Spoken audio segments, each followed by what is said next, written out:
Jaya Jaya Shri Chaitanya Jaya Nityananda Jaya Dvaita Chandra Jaya Gaura Bhakta Vrinda Jaya Jaya Shri Chaitanya Jaya Nityananda Jaya Dvaita Chandra Jaya Gaura Bhakta Vrinda Jaya Jaya Shri Chaitanya Jaya Nityananda Jaya Dvaita Chandra Jaya Gaura Bhakta Vrinda. Reading from Sri Chaitanya Charitamrita by Srila Krishna's Kaviraj Goswami. Translations and purports by His Divine Grace A.C. Bhaktivedanta Swami Srila Prabhupada Ki Jai. Namo Om Vishnu Padaya Krishna Pustaya Bhutale. Srimate Bhaktivedanta Swami Nitinamani Namaste Saraswati Devi Gauravani Pacharani. Nir Vishesha Shunya Vadi Pashatade Shatarni. So we are on Adi-lila, Chapter 7, Lord Chaitanya, and 5 features. And we are starting from text 144, I believe. Is it? 144? I think so. Panchama Purushartha Se Prema Mahadana Krishnara Madhurya Rasa Karaye Asvadana. Translation. Love of Godhead is so exalted that it is considered to be the 5th goal of human life. By awakening one's love of Godhead, one can attain the platform of conjugal love, tasting it even during the present span of life. Wow. You can taste the nectar, the rasa of the conjugal love with Krishna, even in his present life. Therefore, the Mayavad philosophers consider the highest goal of perfection to be liberation, which is the 4th perfectional platform. Generally, people are aware of 4 principal goals of life: religiosity, dharma, economic development, artha, sense gratification, kama, and ultimate liberation, moksha. But devotional service is situated on the platform above liberation. In other words, when one is actually liberated, mukta, he can understand the meaning of love of Godhead, Krishna Prema. While teaching Rupa Goswami, Sri Chaitanya Mahaprabhu said, Koti mukta madhye durlabha eka Krishna bhakta. Out of millions of liberated persons, one may become a devotee of Lord Krishna. To see how rare and exalted devotees of Krishna are. The most elevated Mayavadi philosopher can rise to the platform of liberation, but Krishna Bhakti, devotional service to Krishna, is transcendental to such liberation. Srila Vyasadeva explains this fact in Srimad Bhagavatam 1.1.2. Dharma projita kaitavo cha paramo nirmatsaranam satam vedyam vastavam achavasti shivadam tapatrayon mudanam. Completely rejecting all religions that are materially motivated, the Bhagavad Purana propounds the highest truth, which is understandable by those devotees who are pure in heart. The highest truth is reality distinguished from illusion for the welfare of all. Such truth uproots the 3-fold miseries. Srimad Bhagavatam, the explanation of the Vedanta Sutra, is meant for paramo nirmatsaranam, those who are completely aloof from jealousy. Mayavadi philosophers are jealous of the existence of the personality of Godhead. Therefore, the Vedanta Sutra is not actually meant for them. They unnecessarily poke their noses into the Vedanta Sutra, but they have no ability to understand it, because as the author of the Vedanta Sutra writes in his commentary, Srimad Bhagavatam, as the author of the Vedanta Sutra writes in his commentary, Srimad Bhagavatam, it is meant for those who are pure in heart. Paramo nirmatsaranam. If one is envious of Krishna, how can he understand the Vedanta Sutra or Srimad Bhagavatam?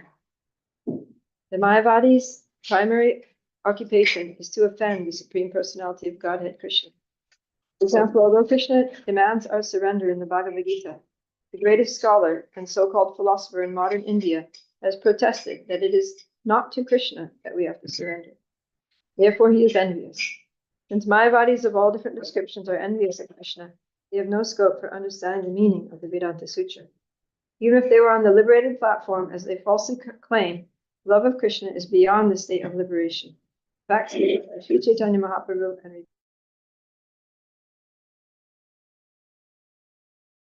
Prabhupada. So yeah, this is nice. because in the material world, people are striving for dharma, artha, and kama, basically.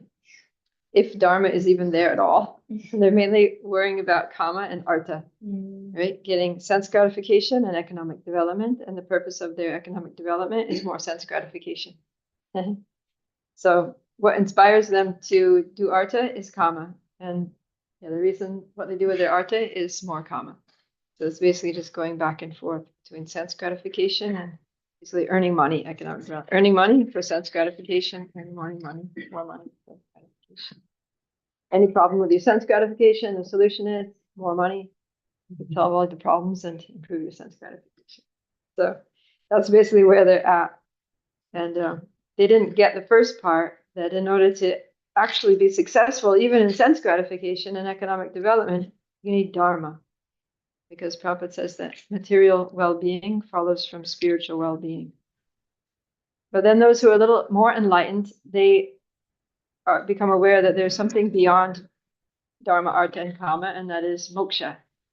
So they become concerned with liberation. Like, okay, we kind of navigated our life in this world. We got our needs met.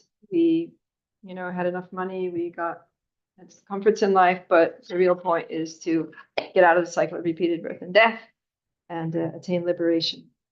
So a lot of spiritualists get to this point, but then, Hare Krishna, but then they stop there. Right? They stop at moksha, and they think that, okay, we're liberated, we're spiritual, we've attained some level of spiritual perfection, now everything is good. What we learned a couple of verses ago is that even if these impersonalists attain to the Brahman platform, or even like the spiritual Brahmajyoti, but they end up falling down because there's nothing to do there. They get bored, they get lonely, and they end up coming back to the material world to try to have something interesting to do, basically. So what Lord Chaitanya is saying here. So we're reading from Caitanya Charitamrita. If you have a database or some database or something on your phones, you can look it up. It's CC, Adi-lila, chapter 7. When you get there, I'll tell you the verse. The Lord Chaitanya is saying that these four things, dharma, artha, kama, and moksha, they're considered the four purusharthas. Or purushartha means really those things that are artha, that have value to humans. That's what humans want. But he's saying that there's a fifth purushartha, there's a fifth goal of life, the panchama purushartha, and that is Krishna prema. Yeah.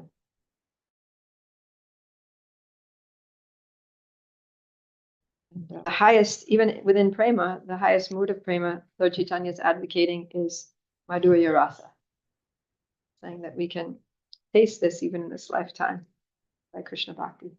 So, Adi-lila, chapter 7, text 145.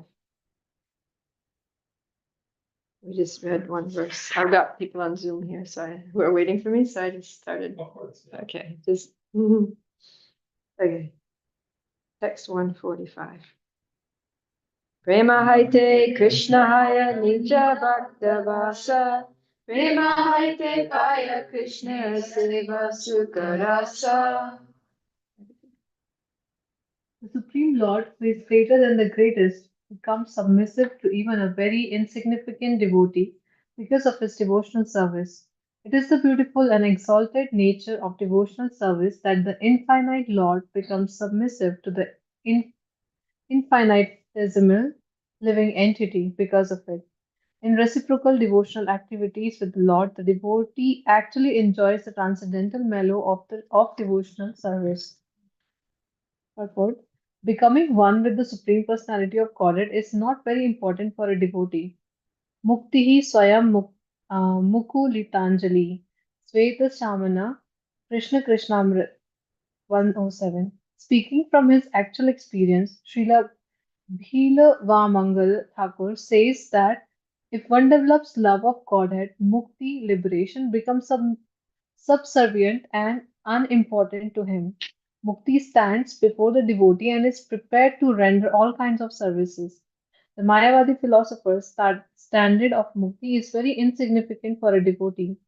For by devotional service, even the Supreme Personality of Godhead becomes subordinate to him. An actual example is that the Supreme Lord Krishna became the chariot driver of Arjuna, and when Arjuna asked him to draw his chariot between the two armies, Senyor Ubhayor Madhye Ratham Sthapaye Me Achyutam, Krishna executed his order. Such is the relationship between the Supreme Lord and a devotee, that although the Lord is greater than the greatest, he is prepared to render service to the insignificant devotee by dint of his sincere and unalloyed devotional service. It's a very amazing quality of Krishna and devotional service, that Krishna, what Chaitanya is saying, Krishna, who's greater than the greatest, becomes submissive and even subservient to his devotees. This is something very surprising, right, for materialistic people, because in this world, everyone is trying to be the master and trying to have other people serve them, and trying to enjoy other people and exploit other people in different ways. And they think that that's what it means to have a position of power. Like if you have power, if you have control over others, then you're going to use it to your advantage, right? But Krishna has all the power and all the control. He's the supreme controller, Ishvara Parama Krishna, and he's the Lord, but he doesn't lord it over anyone. In fact, he much prefers the position of being submissive to his devotees. That's Krishna. That Krishna's not about power, he's all about love. And so he just wants to have loving relationships and enjoy those sweet reciprocations with his servants, that his devotees serve him and he wants to serve his devotees. His devotees love him and he loves the devotees. And his devotees help him in different ways in his mission, and Krishna helps his devotees. So we don't have to worry, everybody is afraid of, we hear this idea of being the eternal servant of someone. It's like, oh my God, that's who I am. I'm eternally a servant. I'm just a lowly servant of God. Okay, so I went from being the servant of, someone in this material world, my boss or my husband or wife or, whoever else, my parents, to being the servant of God. So I suffered being a servant of, miserly or selfish people in this world, and I'm going to suffer eternally at the beck and call of God. That's what we're thinking, right? So nobody wants to be the servant of God. Everyone wants to be God. That's why this Mayavadi philosophy is very attractive, because that's what they present to you, that if you just meditate and you study this and you follow us, and you can be God. Or impersonalists that are, but you can with the divine energy, and at least we'll all be on the same level, we'll all be one. Hierarchies, any power things, and no one's going to be over you or under you, we're all just one. So that's very attractive to people who've basically been burnt out with relationships in this world, where people have used and abused them. So, but that's not what Krishna does. That's not the way Krishna uses his power and authority, but he basically just uses it to empower us. Like all of his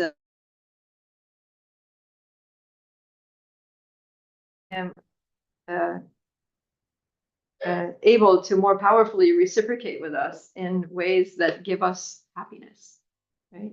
The more, the greater power he has, the greater he's able to make us happy, provide for us, protect us, maintain us, facilitate us, enjoy with us, right? Because he has the power to make all of our spiritual dreams come true. Of course, he could also make all of our material dreams come true, but then it doesn't really help us. What that does is it just gets us entangled more in this material world, thinking, oh, this is actually a nice place. I guess I'll just stay here for several more lifetimes. So Krishna sometimes frustrates our material ambitions, so that we'll be like, there must be another way. So anyways, if we have any doubts about whether we're going to be happy with Krishna, then Lord Chaitanya is just dispelling those right here. That it is the beautiful and exalted nature of devotional service that the infinite Lord become submissive to the infinitesimal living entity because of that devotional service. And that the devotee enjoys the transcendental mellow of devotional service. So we enjoy serving the Lord, not that we're under duress, being forced to do things that we don't want to do, but we actually enjoy serving the Lord. And we can even experience that now, right? Like whenever we go out of our way and try to do something for the pleasure of the Lord, like you all just went out on book distribution, Harinam, right? So it's like happy. It's like, yeah, devotional service is like that because even if what we're doing is kind of like a little rough, like walking up to strangers and trying to convince them to take something that they might not want and asking them to give donations, or sometimes the weather's not so nice as it was today, but still, you go out even though it's cold, even though it's wet or hot. But by making those sacrifices, even though we're doing something that materially speaking would not be very pleasurable, but because we're doing it for Krishna, it's like blissful somehow. It doesn't make sense, right? By any material calculation, it's like, yeah. One day I was doing book distribution. I was in London. It was the Christmas marathon. So I was in this market, Borough Market. So this is famous market. It's like under this bridge. It's downtown area of London. And it's basically like something like an exotic meat and cheese market. There's meat, cheese, wine, and all these things, ostrich eggs, and all these like crazy things that people buy and eat. Anyways, so all these like pretty like high-end people go down there. They're buying their expensive food for the holidays and things, and so they're all like dressed really nicely and they're loaded with money, and they're buying all this like they're eating like all their fancy seafood, shrimp and stuff, and they're walking down the street or sitting on the thing eating, and I'm there and I'm like in the freezing cold, I'm alone because I would always go out by myself in those days, so I'm alone. They're all like with their friends, family, girlfriend, boyfriend, and they're like, and I'm like, probably just eating like cold khichdi that I saved from the temple breakfast that day for lunch, and I have my bottle of water there. And I'm like standing from, 10 a.m. to 6 p.m. or something out there distributing books, approaching people. And at one moment I kind of like stepped back and I was just sort of observing the situation. And I was seeing like, oh my God, this market is full of people and they're doing all the things that people do to try to be happy, eating, drinking, going out with friends, getting dressed up. And there's music and there's all kinds of things. There's like basically everything for sense gratification. And I'm like, they're doing all the things that everyone promises will make you happy. And like, and I'm doing all the opposite things. And it's like, I'm the happiest person in Borough Market right now. It's like, this is so crazy. So, yeah, the Krishna consciousness is a little counterintuitive. So we have to put aside our, material logic and just kind of surrender to Krishna and see what happens. And this is the nature of Krishna, that he makes his devotees happy in devotional service, because that's what makes him happy, is to make his devotees happy. And he'll do whatever it takes, right? Whether it's driving a chariot or carrying Nandaraj's shoes on his head or washing the feet of people at Maharaj Yudhisthir's Rajasuya ceremony, or dressing up in various disguises to try to win Radharani's love back, or whatever, He puts himself into all kinds of apparently submissive roles just to increase his devotees' love and happiness. So this is Krishna. This is the supreme controller. Very lovable. Any thoughts on this? Yeah, tell me. I was thinking this yesterday. I heard this in a class yesterday. Was Shiva Ratri, and so there's this whole, people who worship Shiva, Shiva's tu Bhagavan Swayam. People who worship Vishnu, Krishna, Krishna's tu Bhagavan Swayam. Yeah. People have this debate: who is God?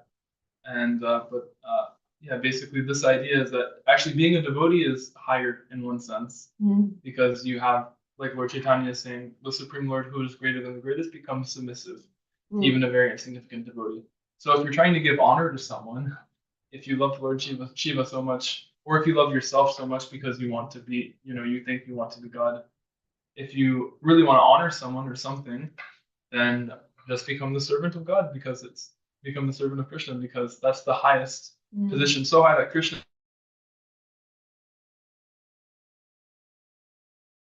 Right? If you think about it, if you have a loving relationship with someone, how do you say this? If you have a relationship with someone, and you want to make that person happy, that person wants to make you happy. Let's say it's a nice, healthy, loving relationship. So, but your capacity to make that person happy is very small, right? Let's say, you don't have a lot of money, you don't have a lot of energy, you don't have much facility, but somehow that you want to make that person happy. So you do your best. You give them some pleasure, whatever, some sweet words, something. But that person has like so much more scope for bringing pleasures into your life than you could ever bring into that person's life. And so, in the same way that you're like trying your best to make them happy, if that person is also trying their best to make you happy, who's going to get more happiness? You. Right? Because so Krishna has unlimited scope for making his devotees happy. We are tiny, right? We are infinitesimal. That's the point that Lord Chaitanya is bringing out here, is that the infinitesimal living entity, that the Lord, the infinite Lord, was infinite, strength, infinite wealth, infinite beauty. Compared to Krishna's beauty, we're like frogs. So Krishna has to look at us, but we get to look at him. It's like sometimes you see a couple, you see some married couple, and you're just like, oh my God, like she could have done so much better, or he could have done so much better, right? And you think like they really like did well, So, that's our case, is that in a relationship with Krishna, we really are the ones doing well. He's way out of our league. Exactly. That's what they say. Way out of our league. It's like out of our tattva. So, I mean, to have a relationship with Krishna, and that he is actually willing and ready and eager to use all of those potencies to make us happy. What are we waiting for? Right? And still we're chasing after some relationship with some like.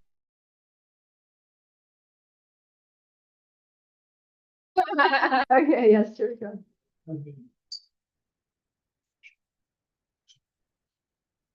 Child allows his mother to bind him. She's using all of the rope to chastise her son. He finally allows her to.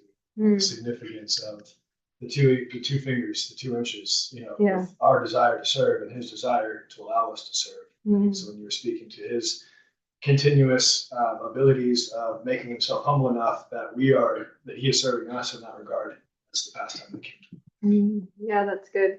Yeah, that's a good example of how Krishna submits to his devotees, right? He lets his mother tie him up with the ropes of her love. So that's Krishna's quality, is that he's submissive to love. Like all these people that are like, God, if you exist, then show yourself. Krishna's like, who are you? But then Mother Yashoda is like chasing for this thing.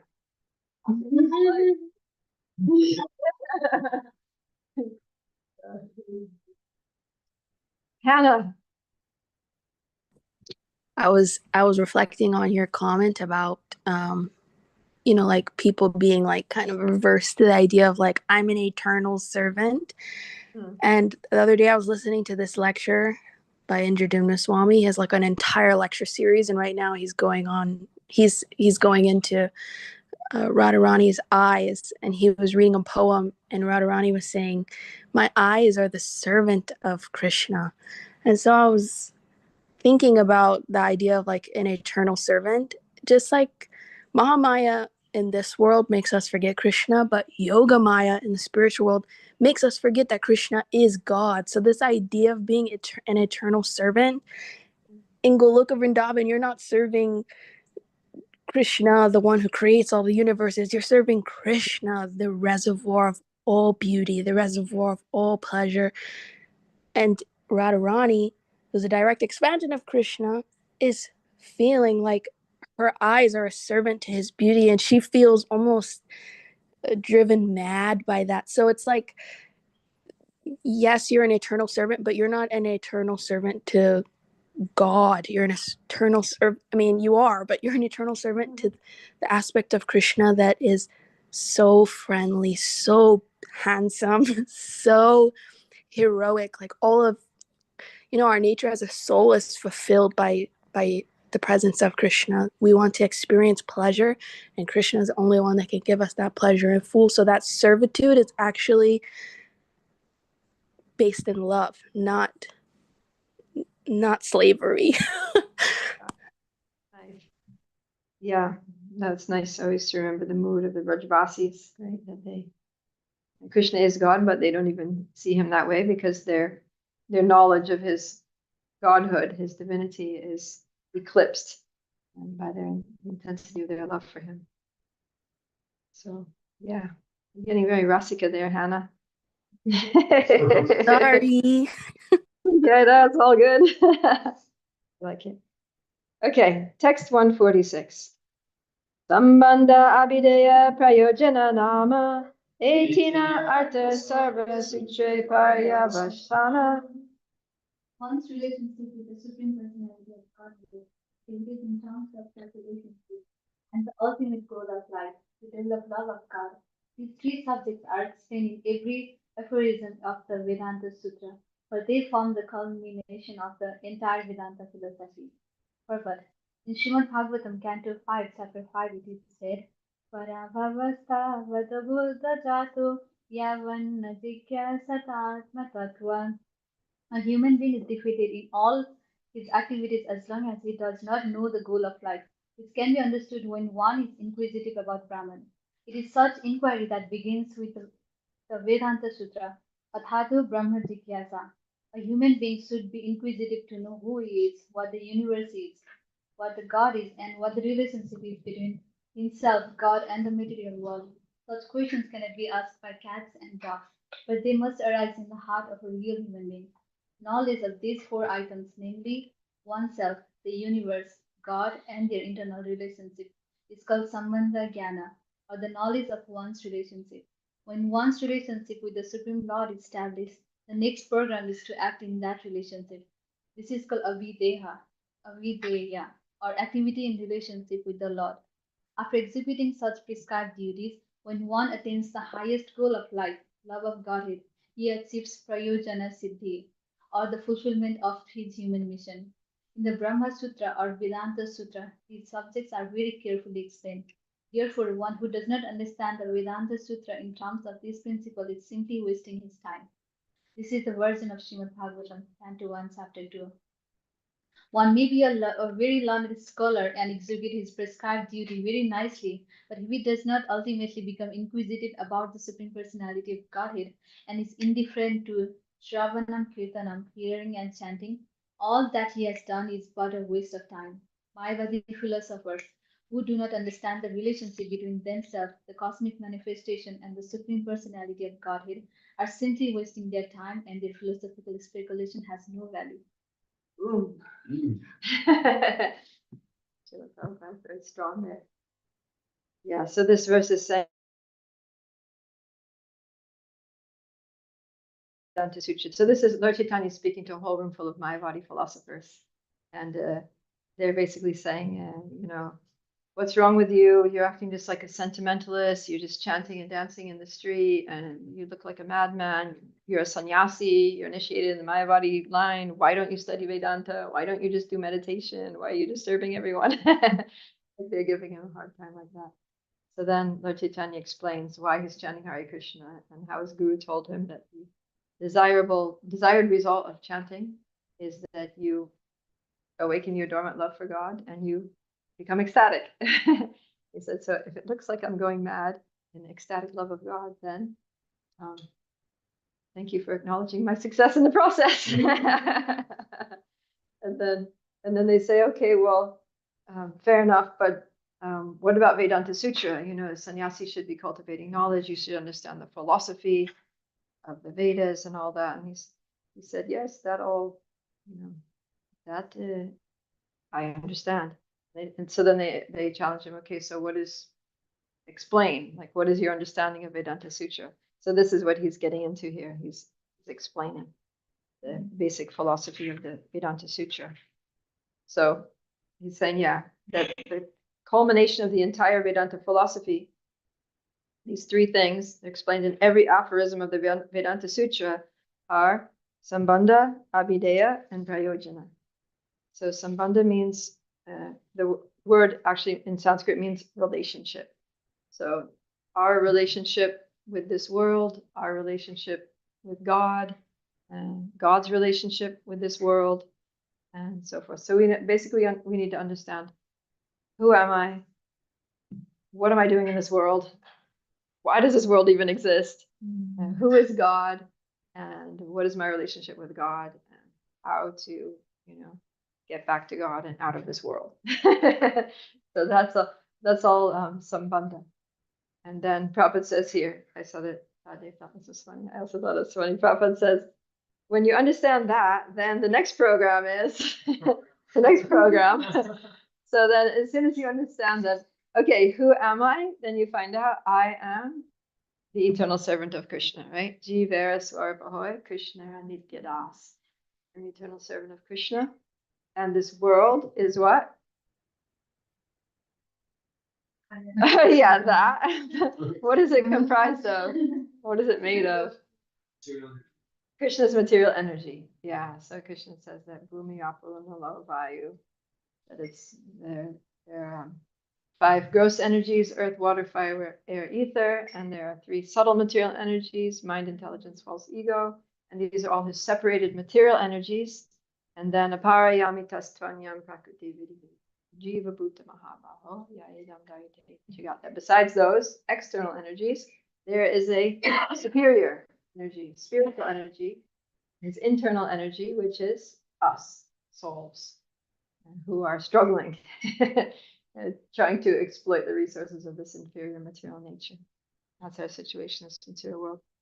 But then he goes on to say that actually, in Bhagavatam, it says that the material miseries of the living entities are actually superfluous, that we shouldn't be undergoing material miseries because we're not material, and material things don't actually affect the soul, but because of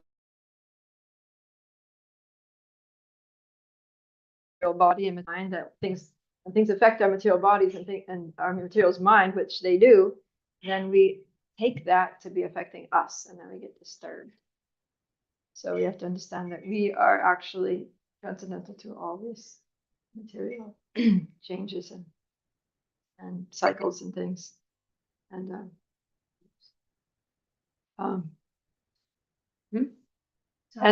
that we are and that we're eternal servants of Krishna. We're spiritual beings. So then the question has to arise, well, if I'm a spiritual being, then what am I doing in the material world? Right, you're supposed to be in the spiritual world, serving Krishna. Okay, so then the next program is how to get there. What do I need to do? So then we need to start, snapping into action. Okay, just tell me what to do.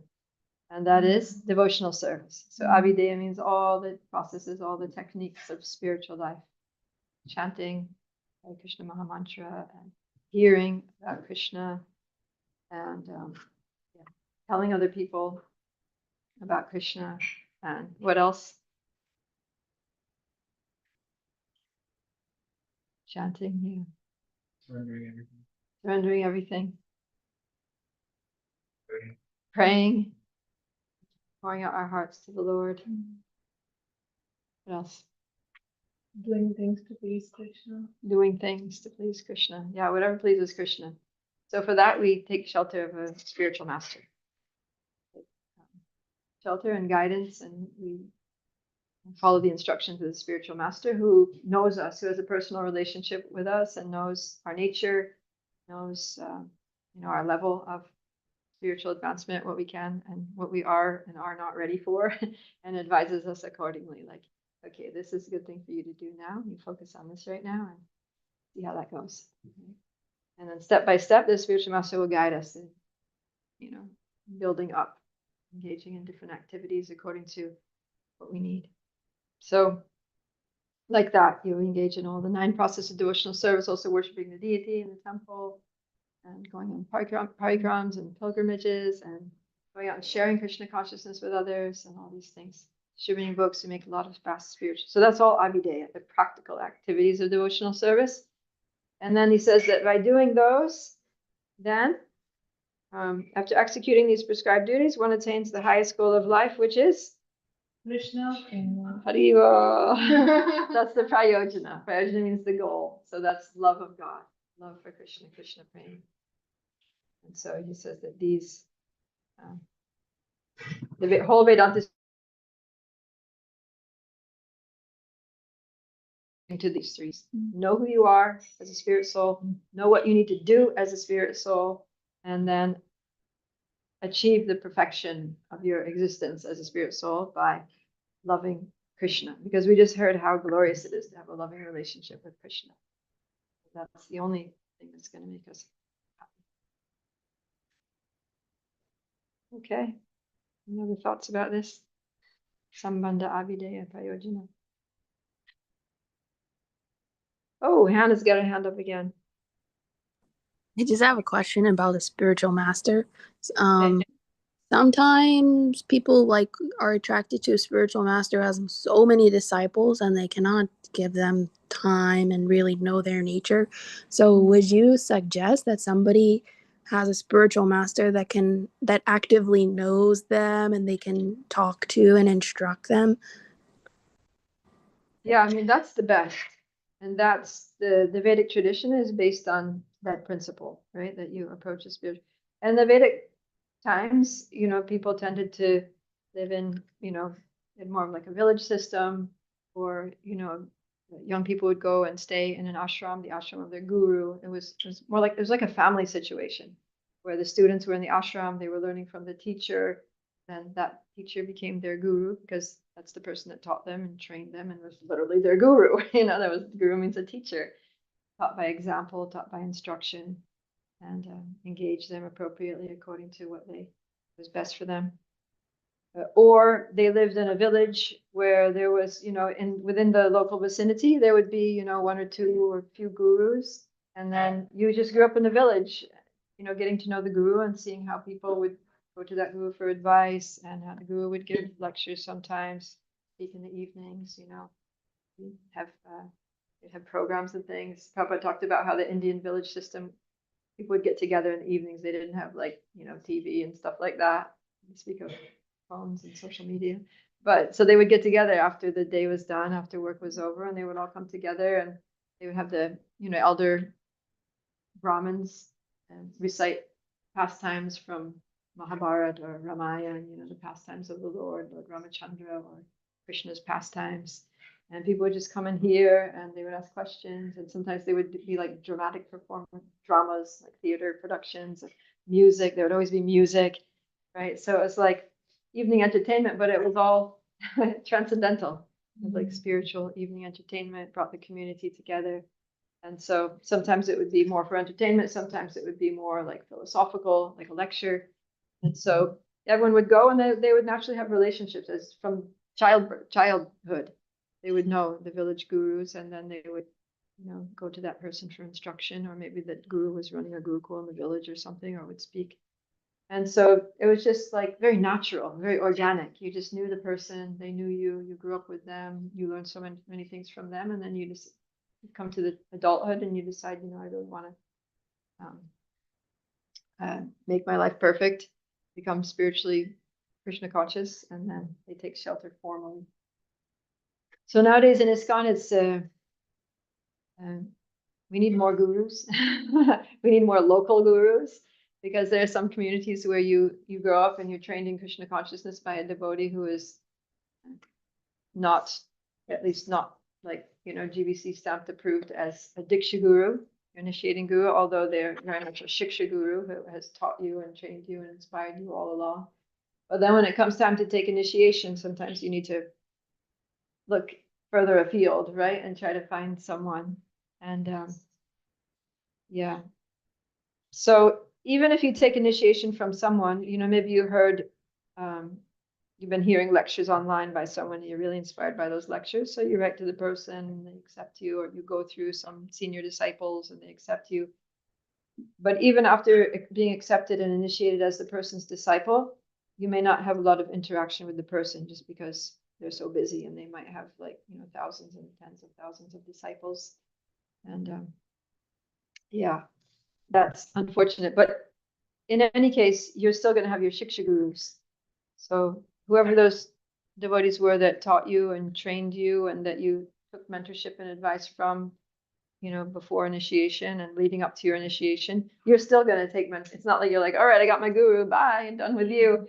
Like that's not how it works. You still, that person is still going to guide you. So that's called the Shiksha guru, or instructing guru. So if you can't get instruction from your Diksha guru, then get a Shiksha guru. So you have someone, mentor, that can help you. Ideally, your Diksha guru will also be your Shiksha guru, but that's not always possible. If you can have that, you're very lucky. And then, of course, you'll have one Diksha guru, but you can have as many Shiksha gurus as you want. You might have multiple people that you approach, multiple senior devotees that you trust, and you might go to different ones for different purposes, right? Like I have a friend, and he has like 5 different almost official Shiksha gurus. So he's a married person with children, so he has one devotee that he goes to for, any kind of like questions regarding how to raise children, how to navigate his, relationship with his wife and household and finances and things like that.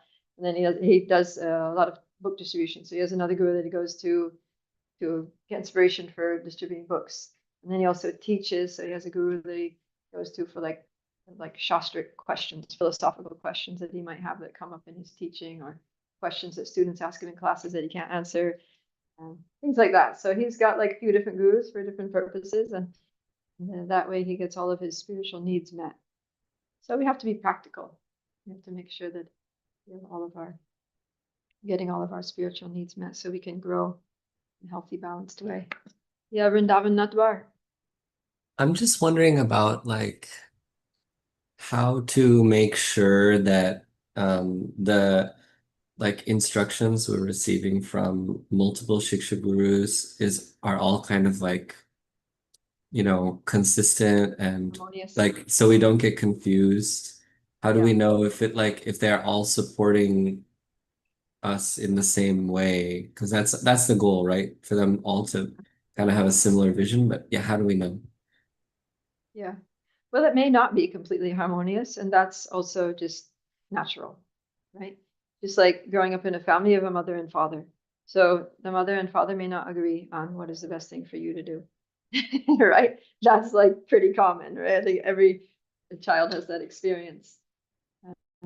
And sometimes they even use it to their advantage, right? They put the mother against the father. Well, Dad said. Anyway, so yeah, you just have to use your intelligence, right? So there's guru, there's sadhus, and there's shastra. Those 3 things. Those are the 3 tracks that our spiritual train runs on. So yeah, so we study the shastras, and we understand the basic fundamental principles of spiritual life, the basic siddhanta, the main principles of our philosophy and practice from Shastra. But just read the Shastra, what to do, and I just get on with it. So that doesn't work because Shastra says many things, and some things are more appropriate for some people, and some things are more appropriate for other people. And so we need help understanding which Shastric principles to apply in our lives at different times, places, and circumstances. So we need a guru. We need a guru. But then, yeah, if sometimes the guru will give an instruction that we're not sure how to implement. So then we need the support of sadhus, right, to clarify. Or the guru will say something that we don't understand, and maybe we don't have the opportunity to ask direct question to get our doubts dispelled. So then we go to sadhus, and we're like, oh my God, my guru said this. What am I going to do now? Right, I don't understand this. I don't understand why he wants me to do this. I don't know if I can do this. I need some help. Can you guys help me? So then sadhus, and sadhus includes like, senior mentors, senior devotees, so peers who help us and give us, like emotional support, moral support to keep going in Krishna consciousness. So, but we can't just say, oh, I have so many sadhus, there's so many nice devotees in my life, I don't need a guru, because the sadhus are all going to have different opinions. But then, you need to have one person that kind of like their opinion on the matter, or at least in a specific area, is going to override the others. So if you're in doubt, different devotees are saying different things. You're like, all right, I'm going to go to this person, and whatever they say, that's it. So it might come to that. Right?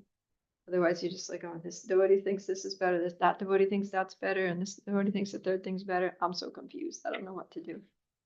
So then we need one guru. We just put a total faith in and just like, Gurudev, please instruct, right? Like Arjuna. He's had so many ideas in his mind and they were all good, right? He's thinking very compassionately, didn't want to kill his family members, especially his seniors, his teachers. It was totally abhorrent to him. And then he's thinking, what's the use of anyways winning? Even if I win this battle, I want to enjoy the kingdom. Be tainted with my relatives' blood. How can I enjoy myself after that? It's just going to be super depressing. Better I don't fight at all. So they go, so many men will be killed in battle. So many women will be husbandless without protectors. And, other, men these sexual predators will come and, exploit them. And then there will be unwanted children and society will be in a social mess. So he had all very good reasons, right, for not fighting. But he was confused.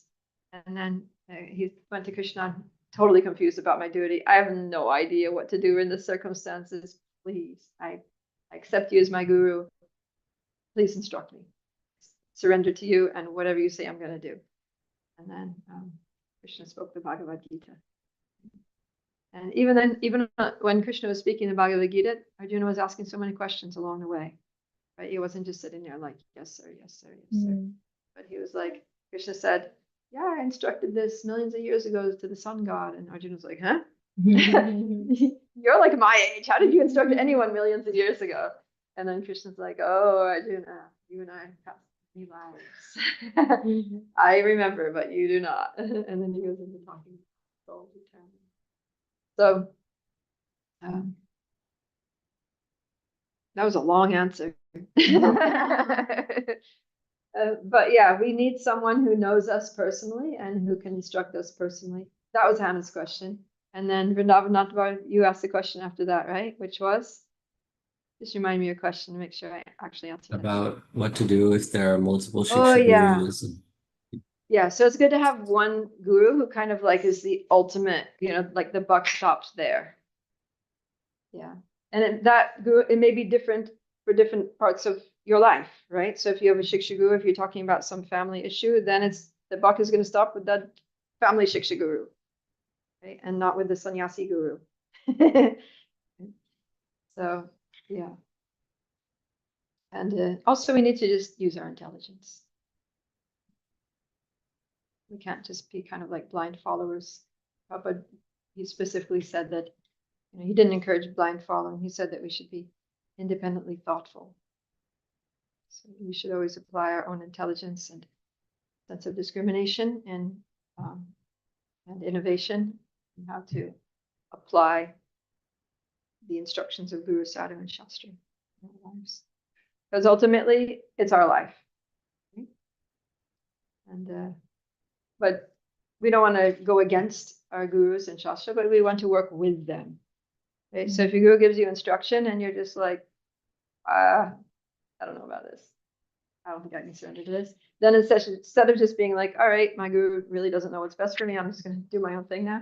You're like, well, Guru Maharaj, like you gave me this instruction and I have some concerns. I have some questions about this and I have some doubts about whether this is really the best thing. Can we talk about it? And then, yeah.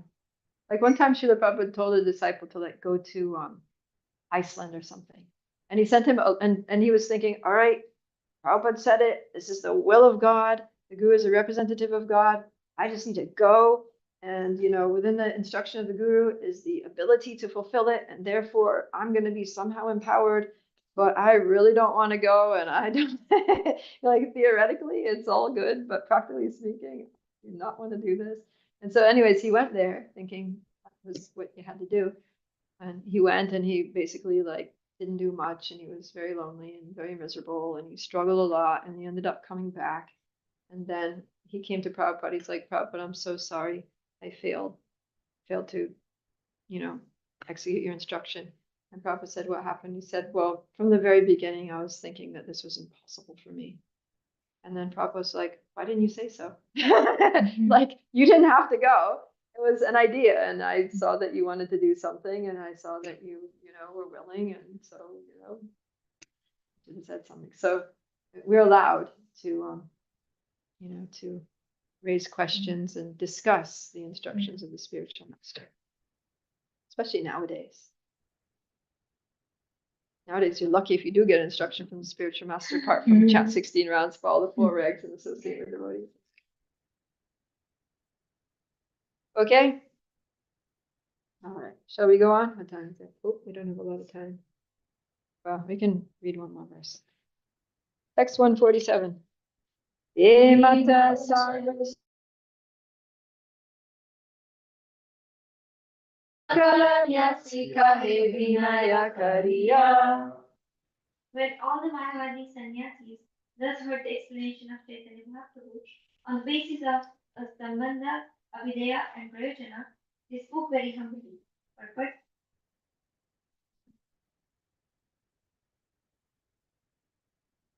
everyone who actually desires to understand the Vedanta philosophy must certainly accept the explanation of Lord Chaitanya Mahaprabhu and the Vaishnava Acharyas, who have also commented on the Vedanta Sutra according to the principles of Bhakti Yoga.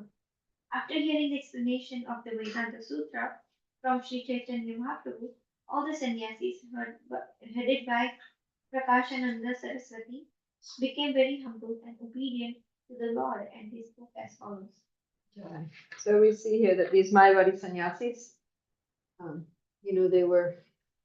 they came in like very aggressively criticizing, challenging, but then you can see that they're actually sincere, right? They're sincere spiritualists, and they really want to know the truth.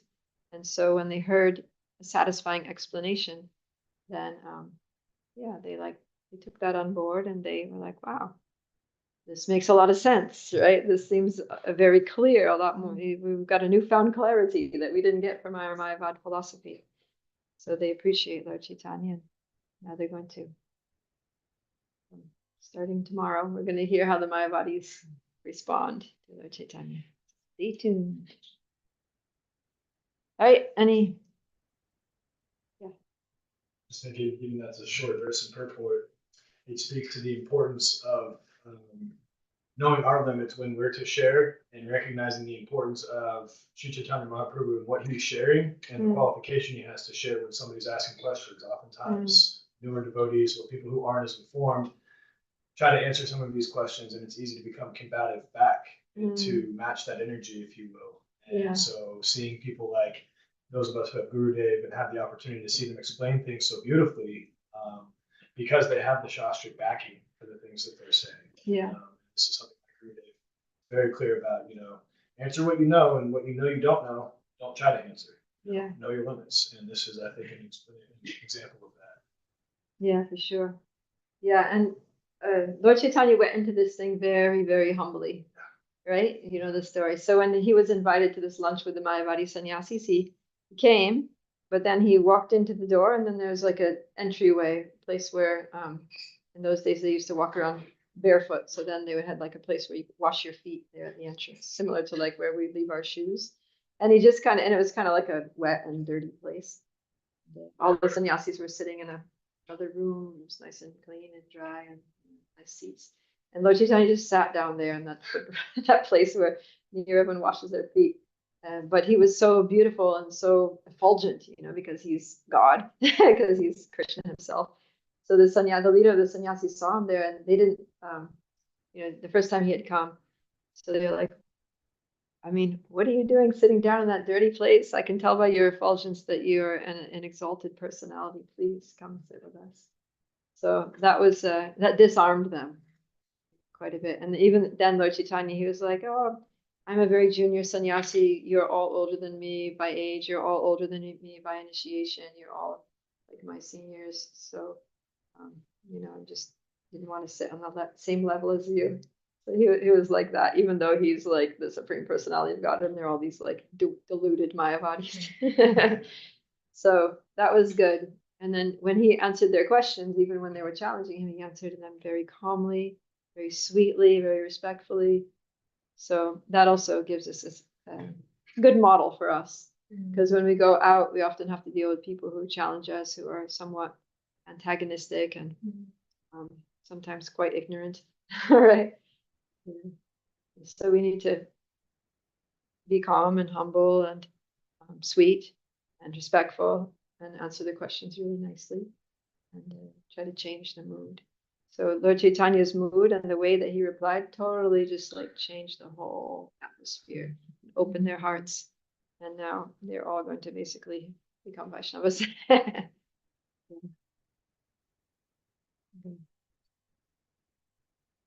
Okay, 5 o'clock. We will wrap it up.